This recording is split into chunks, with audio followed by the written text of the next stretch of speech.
very happy to be here. It was a nice trip over, break from the family, and spread some great knowledge and some very interesting concepts. I had to read many studies and learn about a lot of this material myself, and I'm very excited to present it to you. And so there's a lot of great slides, and I'm known for rambling. I'm like the Jerry Garcia of presentations, so I'm going to kind of try to keep it on track. If there's some concepts you want me to elaborate on later, I'll be here all day, well, until the end of this.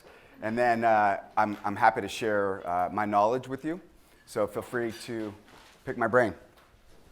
So the learning objectives for functional neurology and the Neuro-immune protocol is, let's discuss the concepts of functional neurology and how it might be different than conventional neurology, describe the relationship between the nervous system and the immune system, as well as the endocrine system and the gut, because the reality is they're all the same system that interact with each other all the time. Explain the epigenetic influence on the neuroimmune system. You're starting to hear epigenetics over and over, and we're going to dive into it a little bit more here and in subsequent presentations. And then I'm going to offer some lifestyle and some nutrient therapies for support. So defining functional neurology is, the nervous system is a very dynamic system. It is not hardwired like we once learned 50, 80 years ago. It is constantly changing and constantly interpreting our environment, which we now know is epigenetics. And many of you have heard or been explained or maybe know a lot about neuroplasticity, which is the nervous system is plastic. It's not hardwired. It's constantly changing. That's our peripheral nervous system, our central nervous system, and our enteric nervous system, which resides in our gut. And it's essentially that these networks of neurons can be changed, and these pathways can change. And in neurology, that it's nerves that fire together, wire together. What happens if you have the same environment over and over? You're eating the same thing over and over. You're not challenging your environment with small intermittent stressors. These neurons can start to be stuck. And what we know is that this plastic ability is what we need for brain health and overall health. Neurogenesis, that these neurons can actually grow, or the synapses can grow, and that's synaptogenesis and plasticity. Functional reorganization, that these networks that group together, that tie into other neurons or axons, can actually change. And there's things called synaptic pruning, where your body will go in and it will change a synapse if it's not using it regularly, and will strengthen a synapse if it's using it often. This is happening all the time. Nourishment with nutrients, fuel, and stimulation. The brain obviously wants glucose first. It's the most energy required organ in the body. Ketones change that, and the understanding of ketosis, which is a hot topic where I live, and I'm sure all over with weight loss and body composition, but understanding ketone bodies and how that fuels the brain. That's the dynamics of the mitochondria in the brain and the processing of fuel. So understanding how glucose and ketones work for fuels for the brain. And then response to environment, internal and external. When I say environment to patients, they keep thinking, their environment, their local geography. The environment, I want to take a second to explain, is everything. We all have different environments. It's our relationships, it's our networks, it's how we sleep, it's our circadian rhythm, it's our exercise, it's the intensity of exercise. It's the nutrients that we eat, and like many of our patients, the nutrients that they don't eat.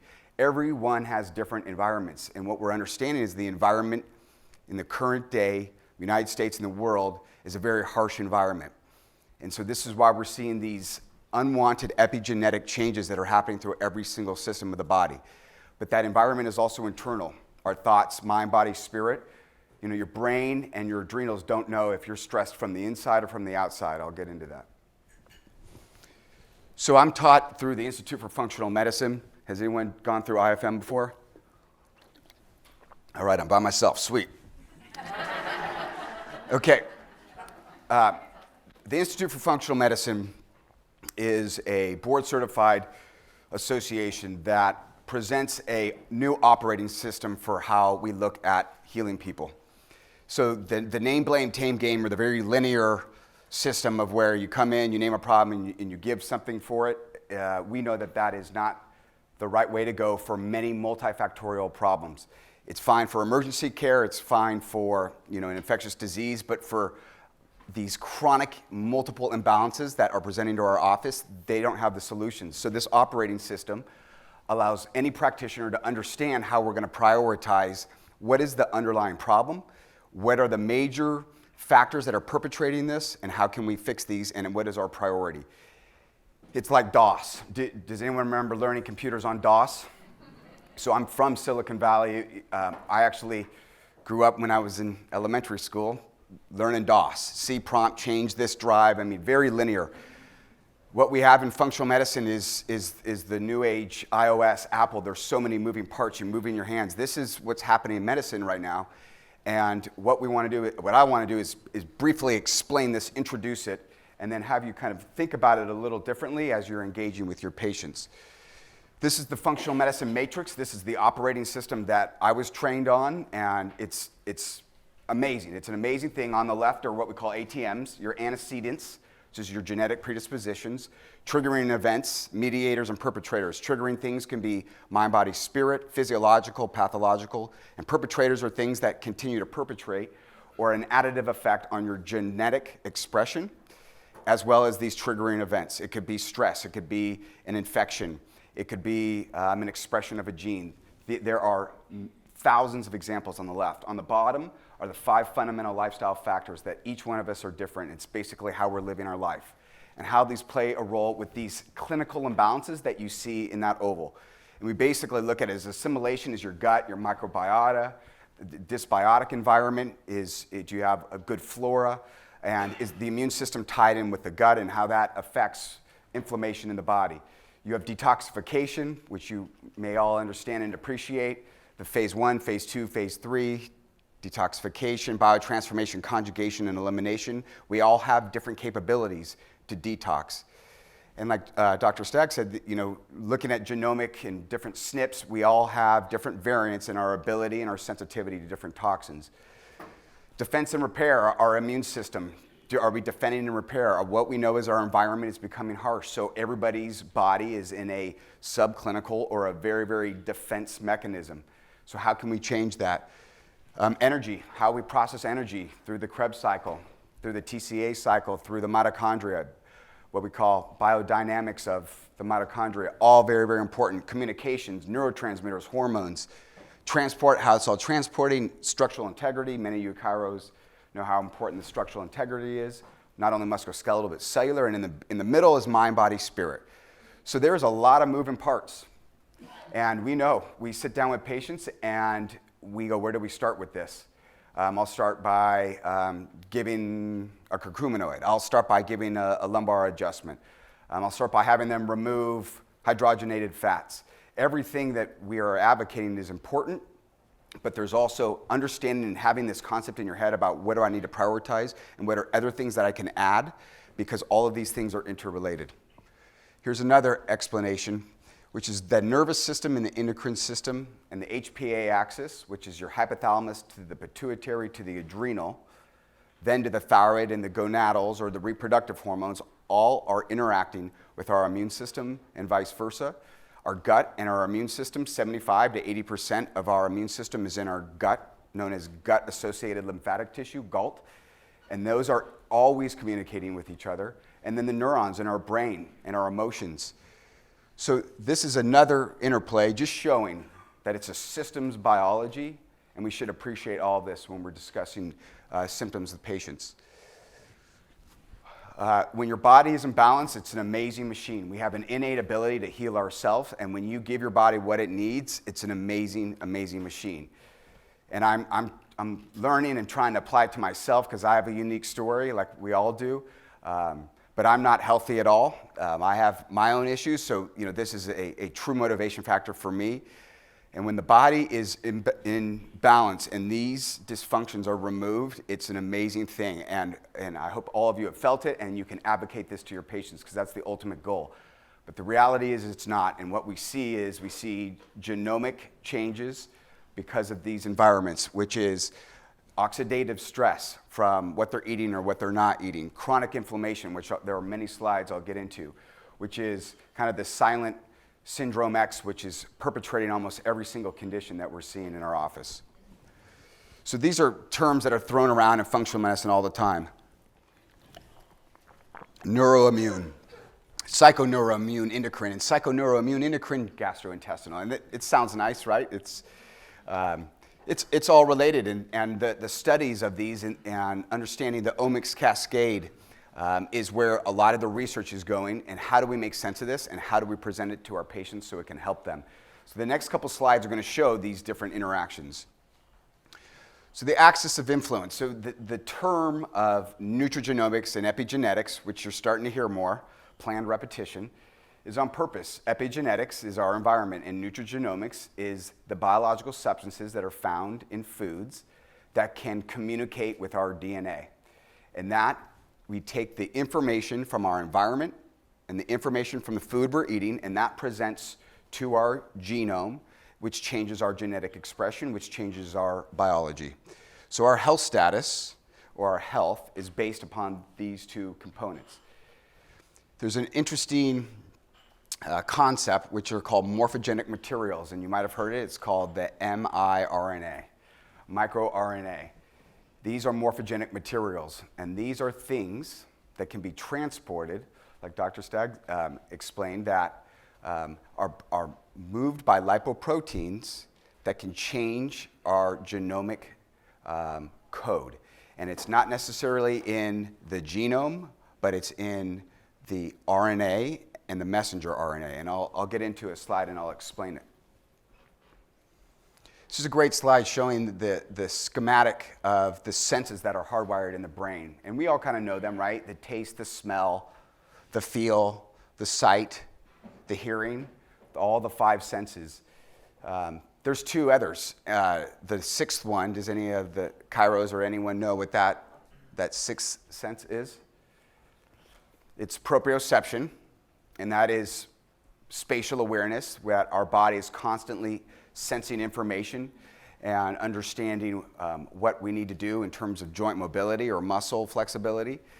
So in chiropractic, usually when we address the facet, it's usually changing the proprioceptive feedback, which alters the nociception. So proprioception altering nociception, which is the pain. And then there's the seventh sense that is not talked about really at all, and that is your immune system. And this is the immune system that is communicating with your brain. And that you have microbes and different immune cells that are constantly observing the status of your body. And then you have things like microglia that are in the brain that says there is some type of problem. Is it an infection in the gut? Is it an infection in the vascular system? Is there an infection somewhere? We need to change our neurology. We need to change how our brain is working. And this changes something called BDNF, brain-derived neurotrophic factor, which enhances neuroplasticity and creates those synaptic pruning and these networks. But when there's a chronic infection or your body's in this constant state of inflammation, the immune system changes, and that BDNF is altered, which affects the brain. The HPA-TG axis, the hypothalamus's perception of stress, be it external or internal, and stress could be all kinds of different things. I think of stress as running a practice and family, but we all have different stressors. It does not matter if it's internal or external. The brain and the hypothalamus perceives it as a threat. That sends adrenocorticotropin hormone, or ACTH, down to the adrenal. The adrenal says, I got your back, I know what to do. I've been doing this for millions of years. And it creates a resilient response. And that cortisol changes the entire physiology of the body. So we know what happens in the muscles, and I could tell you I'm a type 1 diabetic. That's part of my issue. When cortisol is up, or my circadian rhythm is off, my sleep is off, my cortisol is altered, and my blood glucose shoots through the roof. I have a hemoglobin A1C of 5.0. I'm usually at about 100. Just coming in here and talking to you today, I've been fasting all night. I haven't eaten, and it's 175 right now. And that's just because what cortisol does says there's a change in your environment. We need glucose, so we're going to change your liver, and we're going to send it to your cells. Well, that glucose also changes all the hormones that are responding to that, like leptin and ghrelin and adiponectin. And these are just different hormones that your body is sensing all the time. But your brain also senses it too. And I can tell you about brain fog with diabetes. But what eventually happens is the hypothalamus responds to the level of cortisol through the paraventricular nucleus. The PVN and BDNF is also changed. So the brain starts to change with stress. We all know this, we've felt it, but now we can understand and appreciate it and start to maybe give some lifestyle suggestions and then start to understand how microRNA plays a role in this. This is an important slide in that I alluded to stress and how we all have different stressors. Social isolation is a big stressor for a lot of people, and it's a new generational thing where people are just sitting there watching movies or playing video games or on their phones. And again, your body or the human body does not care where the stress is coming from, but humans are social individuals. We were designed to be in a tribe and in a group, and when you remove that for certain individuals, be it a child or an adult, those same stress responses happen and it affects the immune system. And this journal just basically presented this, that the sympathetic nerves and these different immune glands create a sympathetic stimulation which affects leukocytes, and these glucocorticoids like epinephrine and norepinephrine bind to different immune cells and change the immune system. So stress suppresses the immune system. In the short term, it can actually upregulate the immune system, and because this is the basis of, is stress good? Yes, stress is very important as an acute physiological response, but when it's prolonged and there are other clinical imbalances like metabolic or hormonal or GI or detoxification problems, all of these factors become an additive stressor on the body. So the immune and the nervous systems are interrelated. They protect, they survey, they store memory. They're very highly variable and heterogeneous. They release and respond neurotransmitters and cytokines. They sense the environment stimuli, and they communicate via synapses. They're one in the same. So this is the omics cascade, and this is now where we're diving into some of the genetics and the omics, like genomics and proteomics and metabolomics and transcriptomics and fun stuff we all talk about Saturday nights. The gene, this is our blueprint from our mother and father, right? And that's what we're hardwired for. This is our genetic destiny, and that is wrong. Epigenetics is more influential on our genes. Our environment is more influential on our genes than the actual genes. And there's variance to that, obviously, for each person. But it's like I explained epigenetics, it's not the cards you're dealt, it's how you play them. Or you're walking around with a loaded gun. The genes load the gun, but the environment pulls the trigger. And we all have different guns, and we all have different cards. And some of us are lucky, and some of us aren't. But the environment is something that we can change, and that's our lifestyle. So this omics cascade just basically explains what we know. Genomics is what can happen, what is going on. The transcriptomics is what is going to happen, and then what could happen, and then the proteomics is why is it happening, and the metabolomics is it's actually happening right now, and then a cell has its information, and then it sends the information to the organ or tissue or viscera to carry out its function. And most of us, all of us, are dealing with the organ. It doesn't matter what organ. Is it the liver? Is it the pancreas? Is it the spleen? Is it the gut? Is it the colon? Is it the musculoskeletal system? We are interpreting these symptoms from patients that are coming in presenting with different symptoms. So is there a way that we can deal with the organ system but maybe understand or appreciate the omics from the bottom? And this is where the miRNA, the microRNA, and specific numbers have been shown to influence this. So let's take a little change and talk about the inflammatory response. Remember learning all about this in school? Does anyone remember the 5 things, the Latin terms that we had to remember for that? Dolor, calor, pallor, tumor, swelling, and then rubor, and then functionio-lossio, the loss of function. And this is a very, very important immune mechanism to protect our body. We roll an ankle, we need inflammation. This is what our immune system is there for. And it's microinflammation too, it's systemic inflammation. This is happening at a micro level. But this accumulative micro-trauma of inflammation that's happening for so many different variables, our body starts to move from acute to chronic. And then as all of us have alluded to, chronic inflammation changes our immune system, our nervous system, our gut, and vice versa. So the causes of chronic inflammation: the visceral adipose tissue, adiponectin, the fat that we have around our adipose, or the fat that we have around our viscera as adipose tissue, those produce pro-inflammatory cytokines. Persistent organic pollutants, glyphosate, atrazine, bisphenol A. I mean, we all know this. This is the environment we live in.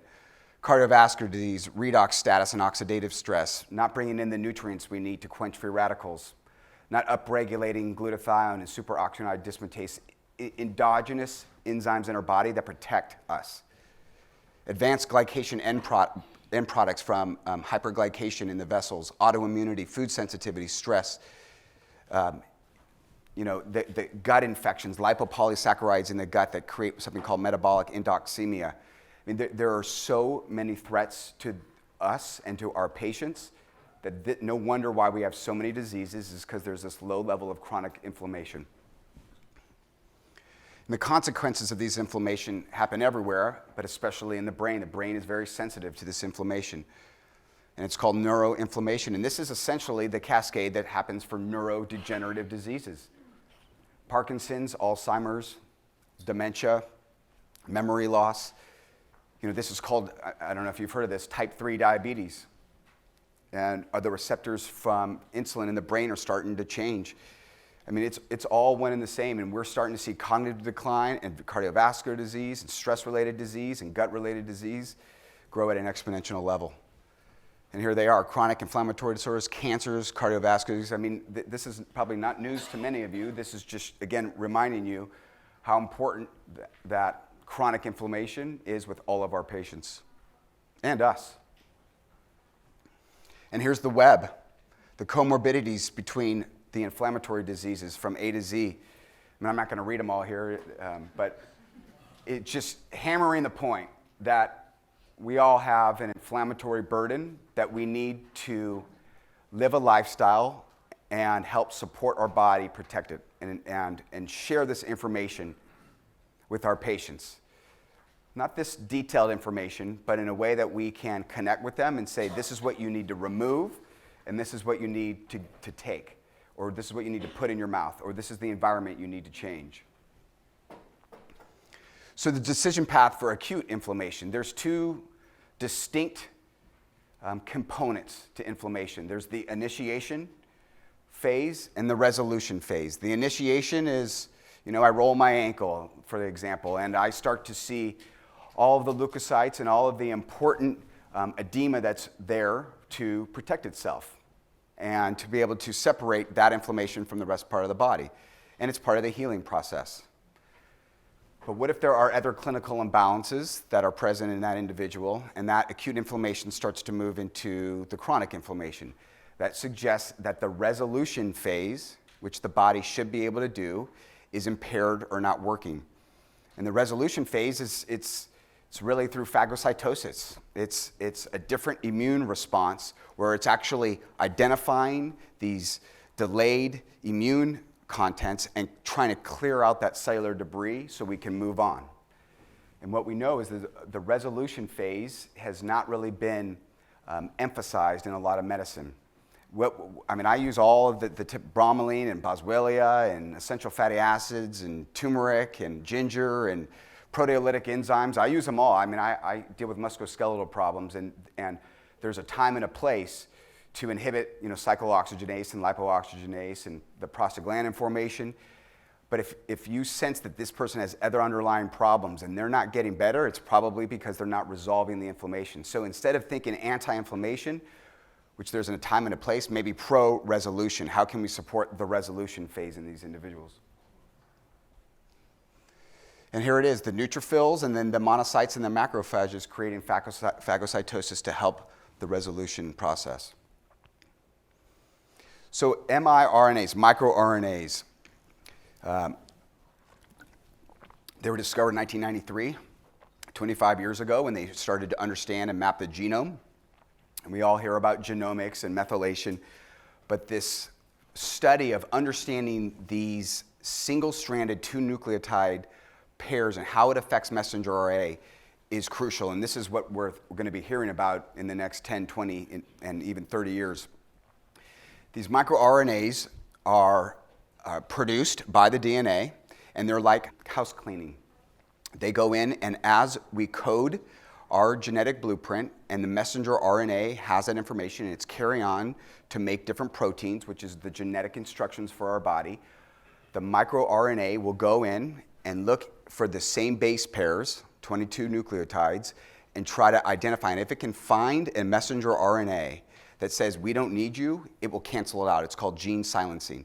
So it can change the proteins that should not be made.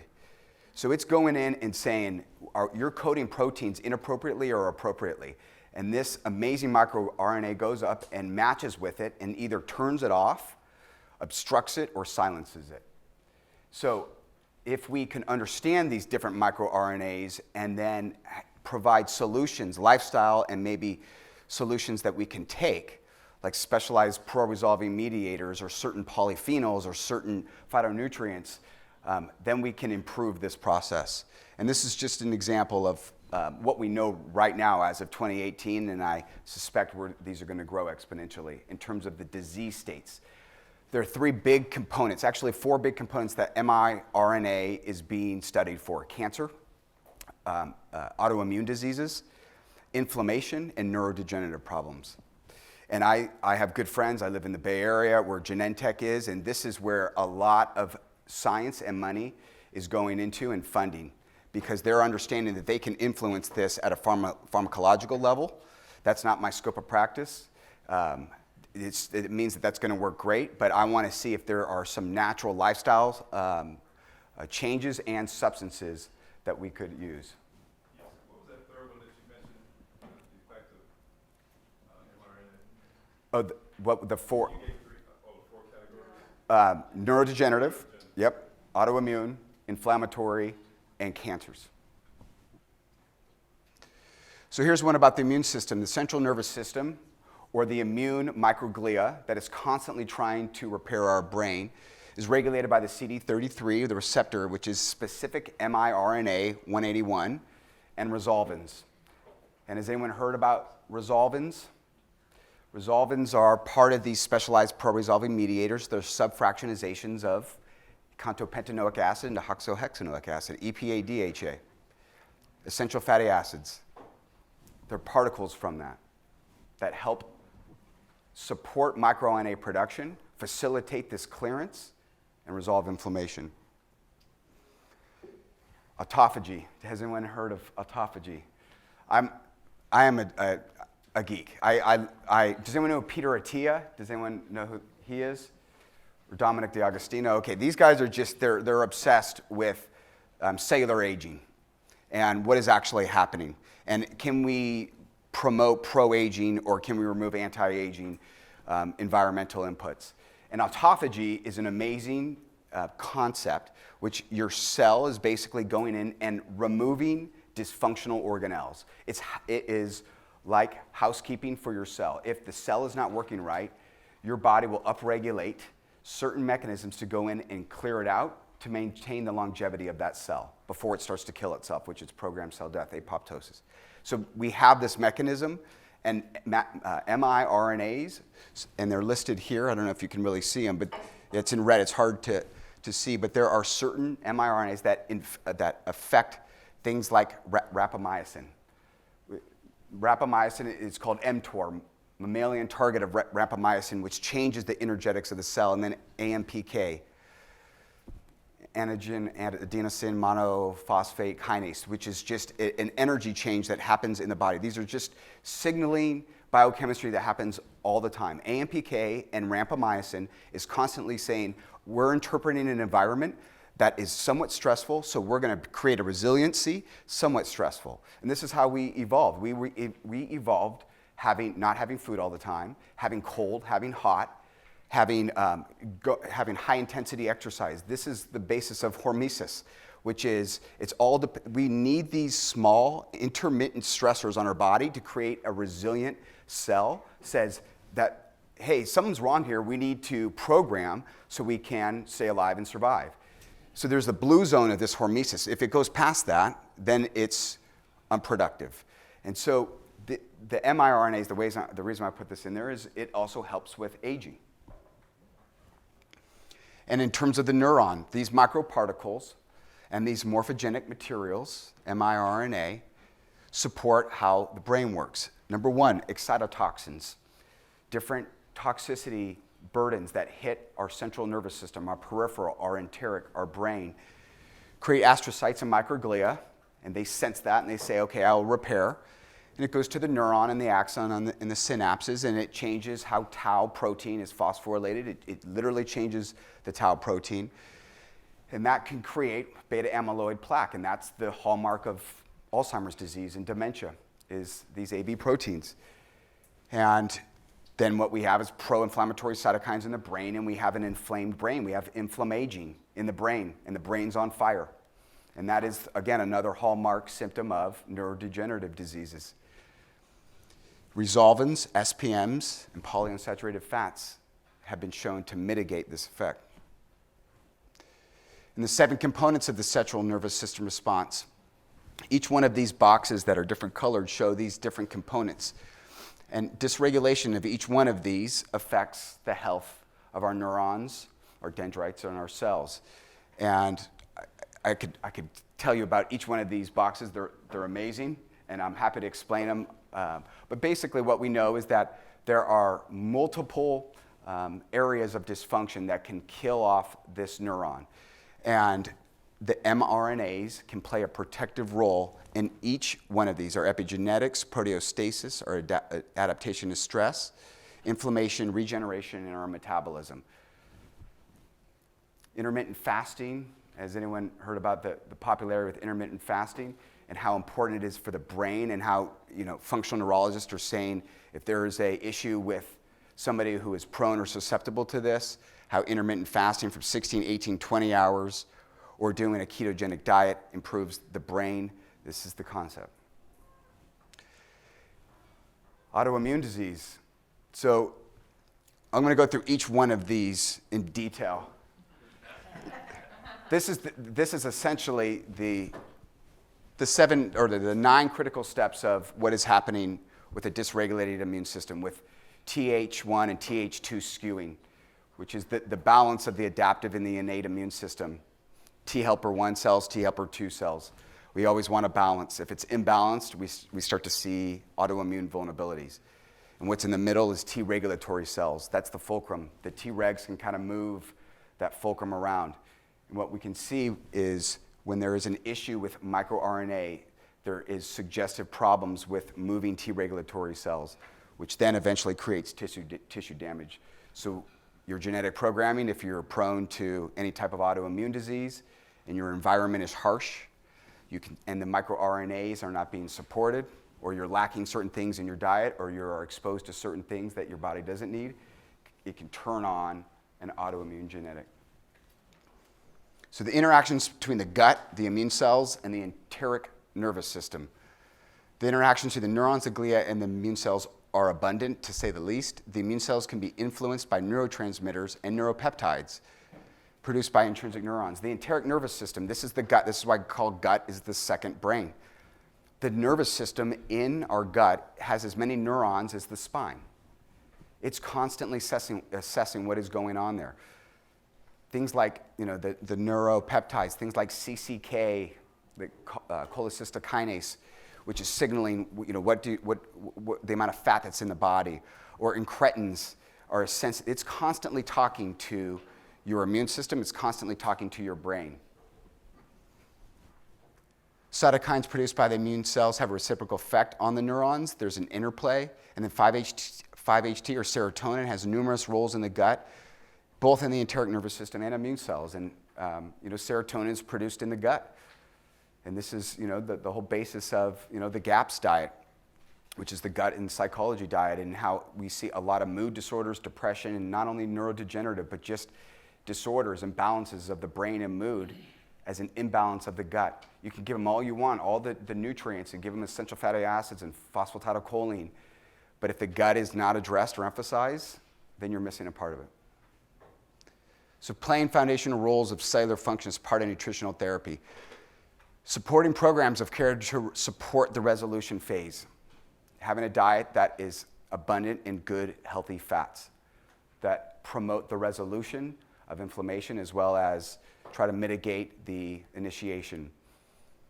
Removing toxic, rancid fats from our diet. These are found everywhere. There's some very, very smart individuals that are going to talk about the diet, and I'm a nutritionist. I could talk about this for a week as well. But essentially, these are kind of the components about how we can address the functional neurology.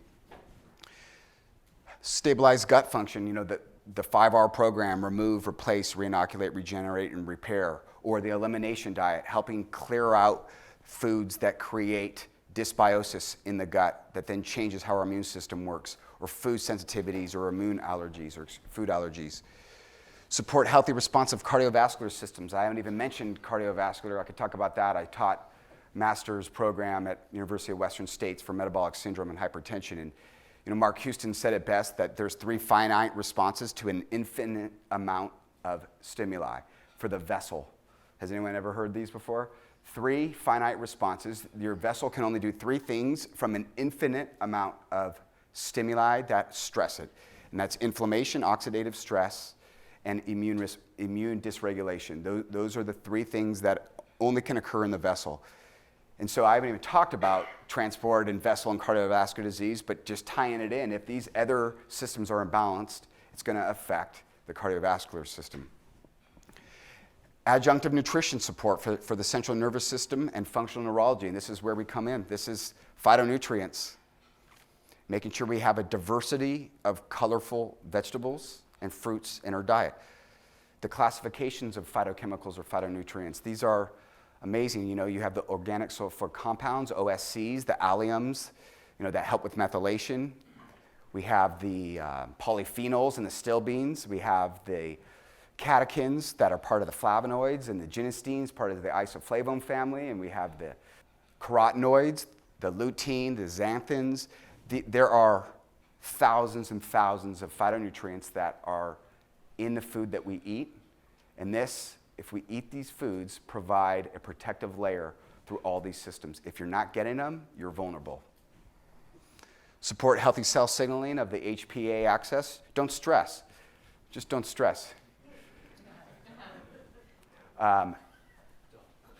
Yeah, check. We're all good now.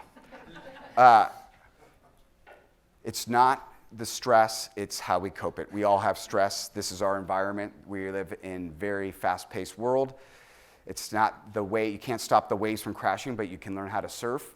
That's basically the concept. If you can breathe and have some mindfulness techniques or whatever works for you or your patients, it's extremely important. Breathing can mitigate cortisol right away. I've done experiments. I keep pointing this. I have a CGM, a continuous glucose monitor in my abdomen right now, and it tells my phone every minute what my blood glucose is. And for the last 6 years, I've been part of studies just watching what I do and literally seeing what my glucose does. And mindfulness, just trying to embrace coherence and breathing and mindfulness strategies can alter my blood glucose within a minute. Provide underlying system support and stabilization for routine chiropractic care for the chiropractors out there. If you're just adjusting the spine, that's great. I can tell you all the benefits about adjusting the spine and dealing with musculoskeletal modalities.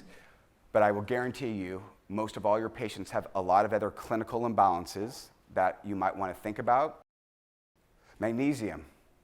Just a quick another shot about magnesium. Magnesium is extremely important for the brain. The brain is starving for magnesium, and like Sarah alluded to, it's a salt that does not cross the blood-brain barrier easily. And that's really all salts. And it helps with BDNF. It helps the hippocampus with memory. It helps with neuroplasticity. It's very important for the brain, for the central nervous system. And this is a study that showed that the effect of a low magnesium diet, or magnesium ions, in the adult rat cerebrospinal fluid, diet 5001 versus a control 5008, showed that there's a significant decrease in ionized magnesium in the cerebrospinal fluid of about over 10.46% following a low magnesium diet. So basically, if your diet is deficient in foods that contain magnesium, or you're not supplementing magnesium, these ions will show up in the cerebrospinal fluid, and your brain is going to be more starving for magnesium, which then perpetrates all these other imbalances that I just talked about. And again, elevating brain magnesium, not that easy.